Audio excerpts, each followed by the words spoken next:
Hello, ഇന്ന് നമുക്ക് ചക്ക കൊണ്ട് ഉണ്ടാക്കിയ ഒരു അട പരിചയപ്പെട്ടാലോ? ഞാനിത് സ്റ്റീം ചെയ്തെടുത്തതാണ് കേട്ടോ. വൈകുന്നേരമൊക്കെ നമുക്കിപ്പോൾ ഈ മഴയൊക്കെ പെയ്യുമ്പോൾ ഒന്ന് വൈകിട്ടൊക്കെ സ്നാക്സിനൊക്കെ നല്ലതല്ലേ. അപ്പോൾ കുറച്ച് ചക്ക വരട്ടിയതുണ്ടായിരുന്നു അവിടെ. അപ്പോൾ അതും അരിപ്പൊടിയും കൂടി മിക്സ് ചെയ്തിട്ട് നമ്മൾ സാധാ അട ഉണ്ടാക്കുന്ന പോലെ അത് കുഴച്ചിട്ട് ഇല വാഴൻ്റെ ഇലയിലല്ല കേട്ടോ, നമ്മളുടെ കറുകപ്പട്ടയുടെ ഇലയില്ലേ, അതിൽ പരത്തിയിട്ട്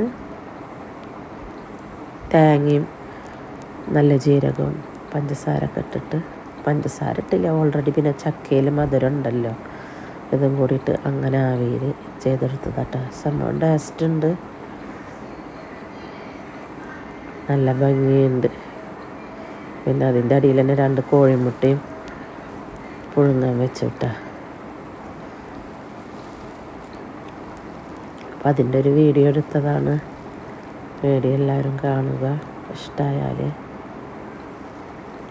ലൈക്ക് ചെയ്യാനും സബ് ചെയ്യാനൊന്നും മറക്കല്ലേ കേട്ടോ.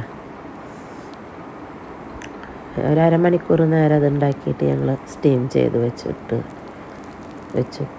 എന്നിട്ടൊരു അരമണിക്കൂർ നേരം. അപ്പോൾ വീഡിയോ എടുക്കാൻ വേണ്ടിയിട്ടാണ്. മോള് ചായ ആർക്കും ഇഷ്ടമില്ല എന്നുണ്ട്, അപ്പോൾ അവൾ വെള്ളം ഗ്ലാസ്സിലൊഴിച്ചതാണ്, വെള്ളം കുടിക്കാൻ വേണ്ടിയിട്ട്, വീഡിയോയ്ക്ക് വേണ്ടിയിട്ട്. ഞങ്ങൾ പുറത്ത് വന്നിരുന്നിട്ട് എല്ലാവരും കൂടെ ഇരുന്നിട്ട് കഴിച്ചു.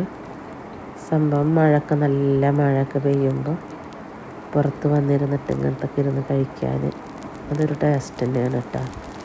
എല്ലാവരും ഒന്ന് ട്രൈ ചെയ്ത് നോക്കുക. ഇപ്പോഴൊക്കെ ചക്കയുടെ സീസൺ കഴിയാനായി. നല്ല സ്റ്റോക്കാക്കിയിട്ടൊക്കെ വെച്ചിട്ടുള്ളവരൊക്കെ ഒന്ന് ട്രൈ ചെയ്ത് നോക്കുക, ഇഷ്ടമാവും എന്തായാലും. അപ്പോൾ ഇത്രയൊക്കെയുള്ള വീഡിയോ. അപ്പോൾ ഓക്കെ, ബൈ, അസ്സലാമു അലൈക്കും.